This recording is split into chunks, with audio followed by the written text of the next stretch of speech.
Olá, sou o pastor Murilo, estou aqui mais uma vez para trazer uma mensagem de amor e de esperança para o teu coração. E a nossa conversa de hoje tem como título Não Rejeite. E no nosso bate-papo eu quero demonstrar por que nós somos tão abençoados. Digo nós, os que creem que Jesus Cristo é o Filho único de Deus e que veio ao mundo, porque o Filho do Homem veio buscar e salvar aquele que está perdido, como vemos em Lucas capítulo 19, versículo 10. Nós cremos, pois ele salvará o seu povo dos seus pecados, como garante a Bíblia Sagrada em Mateus capítulo 1, versículo 21, parte B. O homem se perdeu desde o Jardim do Éden e aquele que está perdido busca um caminho, busca ser achado. Ele não veio para ser um grande mestre, um fundador de religião, nem somente fazer milagres, prodígios e maravilhas, mas para buscar aquele que se perdeu. Jesus é a resposta para as perguntas que gritam do coração de quem ainda não o conhece. Quem sou eu? De onde eu vim? Para onde vou? Nós sabemos exatamente quem somos, de onde vimos e para onde vamos. Jesus veio para nos salvar, não apenas da condenação eterna do inferno, mas também de toda a investida de Satanás na vida do homem.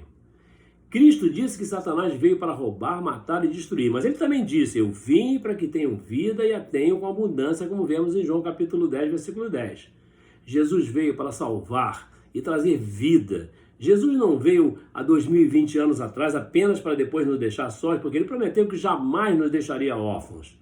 Jesus está aqui agora, tão real, tão presente, como naquela época. Por isso nos deixou essa mensagem belíssima. Eis que estou convosco todos os dias até a consumação dos séculos, como vemos em Mateus 28 e 20. Portanto, diz o Senhor, vinde a mim, todos que estáis cansados e oprimidos, e eu vos aliviarei. Como vemos em Mateus capítulo 11 e 28, é promessa do Senhor. Vinde a mim significa que uma decisão deve ser tomada por quem deseja verdadeiramente deixar para trás o que para trás ficou e se arrepender dos seus pecados.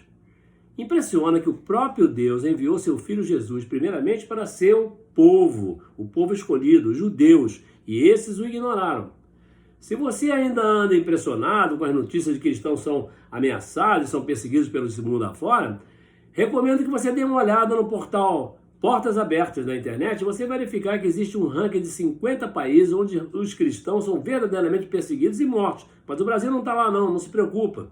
Um relato preservado dos evangelhos sinóticos, Mateus 6, 1 e 6, Mateus 13, 54 e 58 e Lucas 4, 16 e 30, mostra Jesus sendo fortemente rejeitado pela população da sua própria cidade natal. E Lucas especifica essa cidade como sendo Nazaré.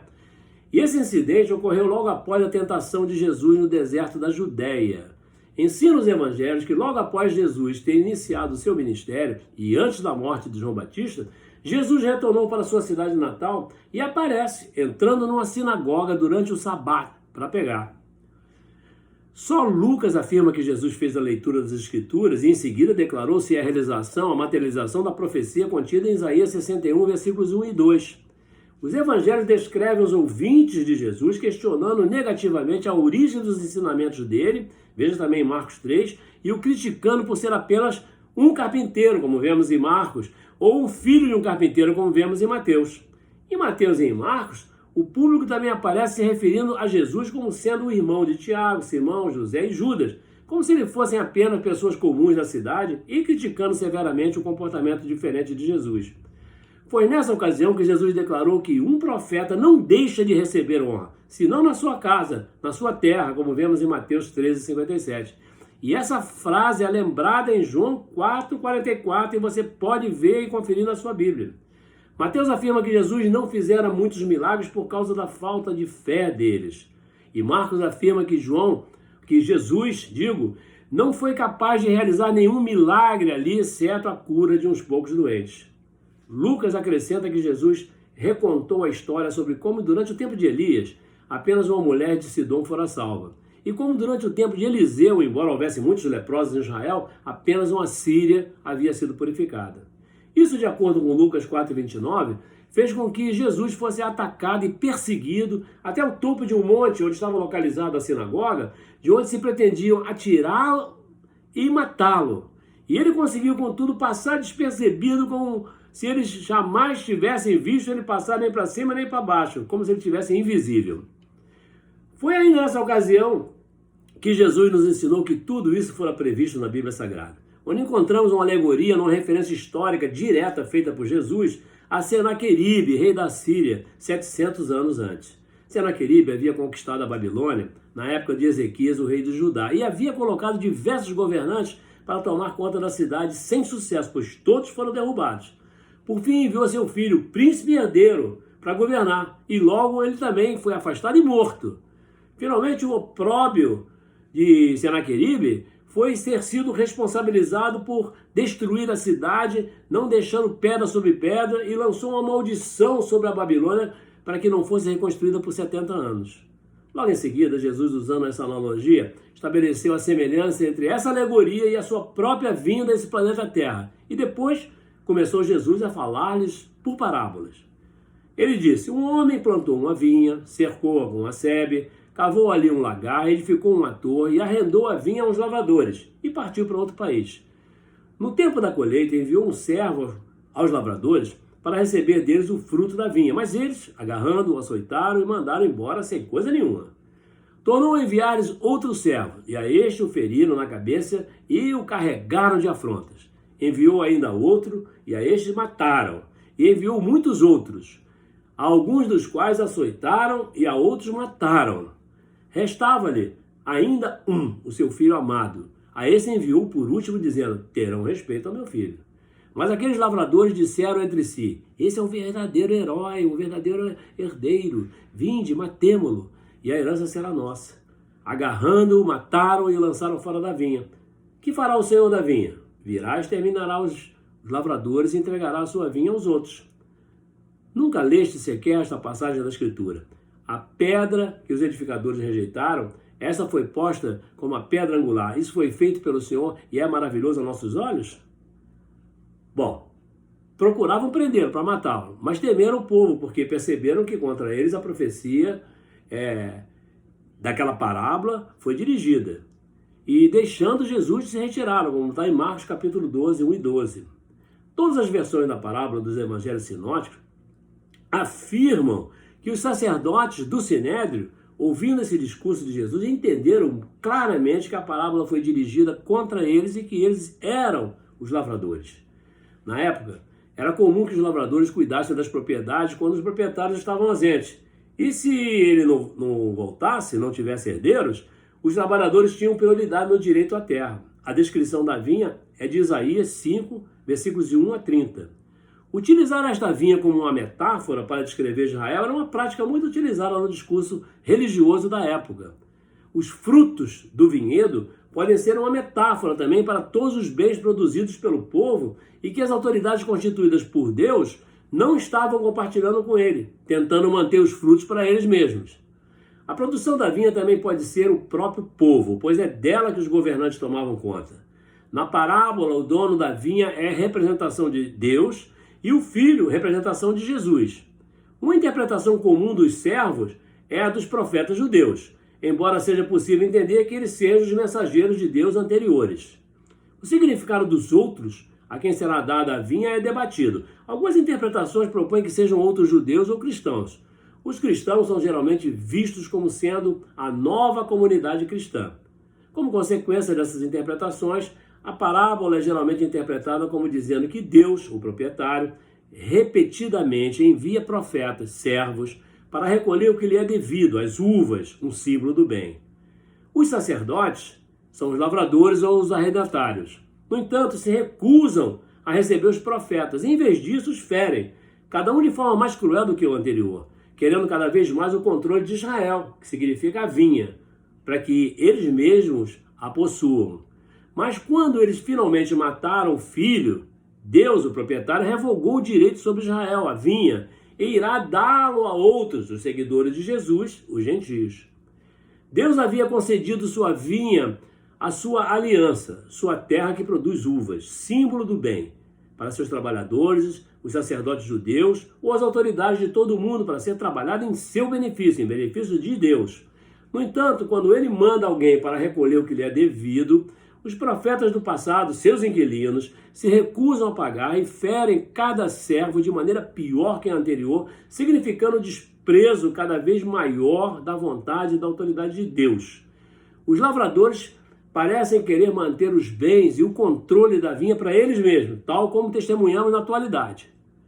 Quando eles finalmente mataram seu filho que veio para recolher o que era devido, Deus decide conceder a vinha para aqueles que lhe serão mais confiáveis.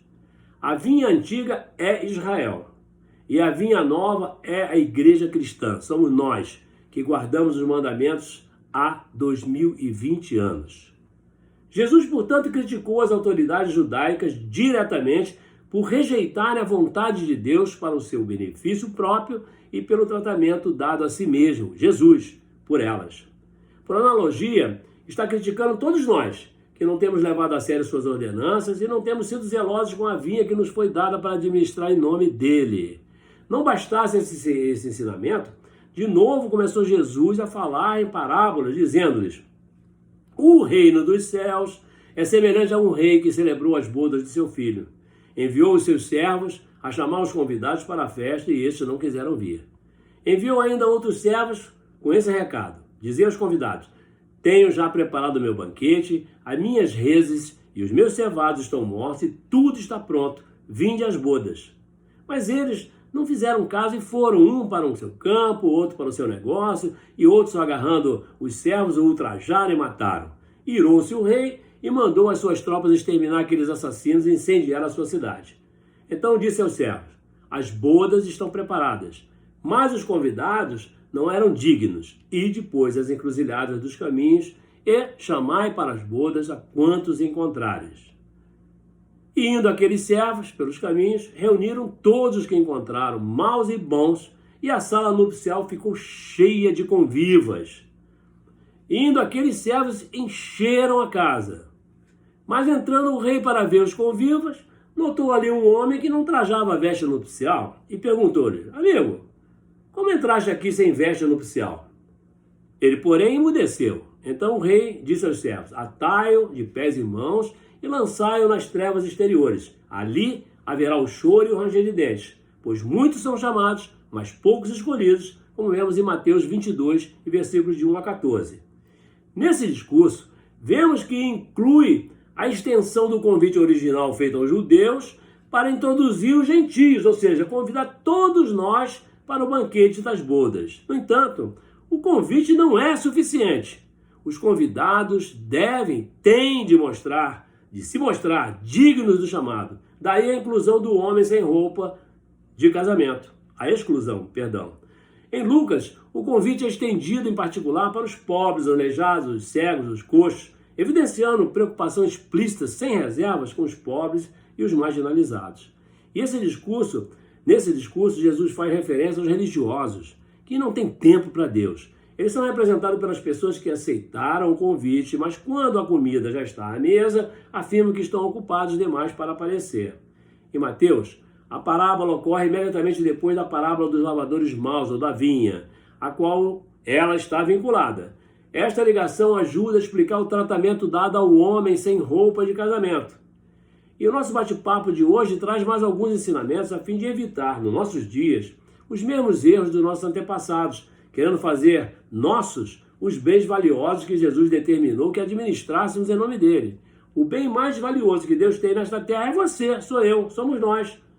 E o provérbio sobre a pedra que os construtores rejeitaram, tecnicamente se refere a uma pedra angular, mas é quase universalmente interpretada como uma pedra fundamental, imprescindível para a nossa vida. E Jesus é essa pedra fundamental que sustenta a igreja, que somos nós, e o mundo. Se você deseja que sejam salvos seus negócios, seu trabalho, seus relacionamentos, não deixe de colocar neles essa pedra fundamental que é Jesus. Jesus é a pedra que vós, os construtores, desprezastes e que se tornou a pedra angular, como vemos em Atos dos Apóstolos, capítulo 4, versículo 11. E na construção do reino de Deus, cada pedra tem sua importância. Cada um que colabora nesta obra é também um pedaço dela. Assim como tem importância os profetas, os patriarcas, os homens, as mulheres de Deus, que ao longo da história deram a sua contribuição para a construção do reino de Deus, você é importante, eu sou importante, nós somos importantes na edificação do reino de Deus no meio dos homens. Me permita dizer uma coisa a você: se cada um tem a sua importância, nós só não podemos tirar o olhar e a direção daquele que é a pedra angular, fundamental, principal, Jesus Cristo. Não existe salvação em nenhum outro, não há nenhum nome entre os homens que possa nos salvar. Não há empresa, não há entidade, não há trabalho, não há pastor, não há servo, nos quais o homem encontre salvação, a não ser no nome e na pessoa de Jesus. Ele foi a pedra do edifício, do templo que os judeus tanto veneravam e ainda veneram, que foi desprezada, pedra singular, pedra única. E essa pedra singular nós não podemos rejeitar em nossa construção, na construção da nossa casa, da nossa vida e da nossa família. Precisamos de um alicerce firme, de um alicerce forte, um alicerce autêntico e, acima de tudo, um alicerce que salve nossas casas e nossas famílias. Coloque no nome de Jesus e na autoridade de Jesus tudo aquilo que você faz, que você realiza. Em tudo aquilo que você espera e confia, coloque o nome poderoso de Jesus. Se você deseja salvar seus negócios, seu trabalho, seus relacionamentos, não deixe de colocar neles esta pedra fundamental que é Jesus. Todos os dias, vemos pessoas que, quando querem se casar, se preocupam com tantas coisas, colocam tantas coisas em primeiro lugar, mas esquecem de Jesus. Promovem festas caríssimas, maravilhosas, que algumas vezes duram até dias, antes e depois do matrimônio, mas esquecem de Jesus, a quem deveriam dar atenção. Não lembram da pedra fundamental para sustentar o casamento e a família em todas as horas e momentos das nossas vidas. Muitos até se casam na igreja, contudo, não estão com o coração voltado e centrado no essencial. Onde você construiu sua casa? Onde você construiu o seu relacionamento? Onde é que você e os seus têm colocado o coração? Muitas casas afundaram, acabaram e se destruíram por não ter um fundamento sólido. Desta forma, nossa vida vai também se deteriorando, perdendo o sabor e o sentido, se não a edificarmos sobre uma pedra que dá sentido à nossa vida. Se a humanidade está desencaminhada e sem saber para onde anda, é porque há muito tempo já tirou o olhar de Jesus. Voltemo-nos para Ele. Volte os seus olhos para Deus em nome de Jesus. Nosso papel é anunciar o nome de Jesus, é mostrar para o mundo que só em Jesus há salvação, há cura e libertação. A tentação é muito grande de nos encantarmos com as pessoas. Nos encantamos com o nosso pastor, com a nossa igreja e as nossas realidades. Mas não nos esqueçamos de que mesmo pessoas da igreja não nos salvam. Quem nos salva é Jesus e nós não podemos tirar o nosso olhar de Jesus, como eu já falei, nosso mestre, nosso Senhor e Salvador. Nosso bate-papo mostrou que a pedra fundamental é uma alegoria para as pessoas que rejeitam o que é mais importante. E metaforicamente, ou seja, pela transferência do sentido, o ditado, no contexto dos evangelhos, é interpretado como uma crítica direta aos sacerdotes, aos ministros, aos pastores e aos crentes, por rejeitarem o que é mais importante, porque a pedra é o próprio Jesus e os seus ensinamentos. Muitos estão se mostrando péssimos mordomos, mas terão que prestar contas em futuro próximo. E tal como nas parábolas da vinha e do banquete das bodas, serão reprovados e rejeitados e lançados nas trevas exteriores, e ali haverá choro e ranger de dentes.